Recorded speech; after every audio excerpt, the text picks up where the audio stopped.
Hello నమస్తే welcome to our channel. ఈ రోజు క్రైమ్ అప్డేట్ తెలుసుకుందాం. ఈ రోజు నాతో పాటు ప్రముఖ క్రైమ్ జర్నలిస్ట్ శ్రవణ్ గారు ఉన్నారు. సార్ తో మాట్లాడదాం. నమస్తే సార్. నమస్తే అండి. సార్, విజయశాంతి రెడ్డి ఆత్మహత్య కేసులో వీడని చిక్కుముడులు అని చెప్పుకోవాలి.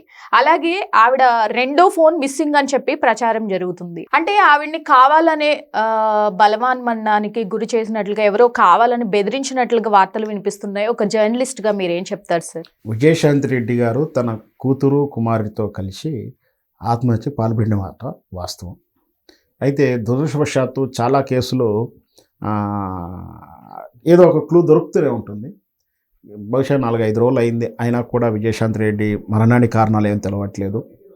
కానీ సోషల్ మీడియా రకరకాల ఊహాగాన వార్తలు అని చెప్తాను వాటిని. మీరు అడిగినటువంటి ఏదైతే అనుమానితుడు ఎవరో వెళ్తున్నాడు పక్క నుంచి అంటూ 6 మార్కులు పెట్టి మరీ ప్రాపగండం చేశారు, అలాంటిదే కానీ సెల్ ఫోన్ దొరకట్లేదని కానీ, లేదా ఎవరో ఒక ప్లాట్ విషయంలో అడ్వాన్స్ ఇస్తే ఇవ్వలేదని, ఇంకెవరో సోషల్ మీడియాలో బెదిరించారని రకరకాల ఊహాగానాలే వస్తున్నాయి. నిజంగా కూడా ఊహాగానాలే కానీ నిజమైన వార్త అనిగా నేను భావించట్లేండి. ఎందుకంటే ఏదైనా సమాచారం ఉంటే పోలీసుల ద్వారా తెలుస్తుంది, లేదా మెయిన్ స్ట్రీమ్ వార్తా మీడియా సంస్థలు అయితే కొంచెం నమ్మదగ్గవచ్చు. సో ఇంతవరకు నాకు తెలిసినంతవరకు అయితే విజయశాంతి రెడ్డి గారి మరణానికి కారణం ఏంటైతే ఎవరు కూడా కారణం చెప్పలేదు, పలానా వలన అనుమానం అని కూడా కుటుంబీకులు ఎవరూ చెప్పట్లేరు.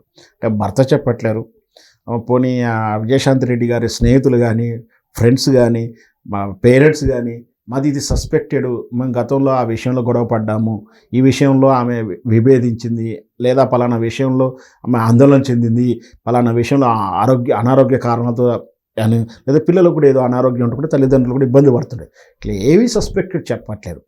బట్ సస్పెక్టెడ్ ఏమిటంటే అసలు ఎందుకు చచ్చిపోయింది ఏమిటంటే ఎవరికీ తెలియనప్పుడు మనం ఫలానా కారణంతో అంటూ విశ్లేషించడం, వీడియోలు చేసేవాళ్ళు వీడియోలు చేస్తున్నారు భావ్యం కాదు.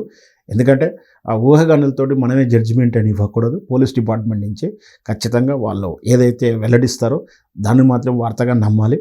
ప్రస్తుతానికి నాకున్న సమాచారం వరకు అయితే విజయశాంతి రెడ్డి గారి కేసు విషయంలో ప్రోగ్రెస్ ఏం లేదు. చాలా 300 నుంచి బహుశా 400 సీసీ కెమెరాల విజువల్స్ ట్రేస్ అవుట్ చేశారు. ఫోన్ కాల్ డేటా కూడా, అంటే ఫస్ట్లో అది ఫోన్ ఓపెన్ అవ్వలేదని సమాచారం అయితే ఉంది. ఆటోమేటిక్ ఓపెన్ అవుతుంది. పోలీసులు కానీ సాఫ్ట్వేర్ కానీ ఆ ఫోరెన్సిక్ డిపార్ట్మెంట్ దాన్ని ఏ విధంగా రాబట్టాలో రాబడతారు. దాంట్లో ఏమైనా క్లూ దొరికితే ఏమైనా దొరుకుతుండొచ్చు కానీ, బట్ మొదట్లో విన్నటువంటి ఏదైతే 2 మెసేజ్లు అని చెప్పి కూడా మనం విన్నాం. కానీ ఆ పోలీసు వాళ్ళే క్లారిటీ ఇచ్చారు, అది డిపార్ట్మెంట్ ఆఫీస్లో డ్యూటీలో భాగంగా వాళ్ళు ఇచ్చిన మెసేజ్లు.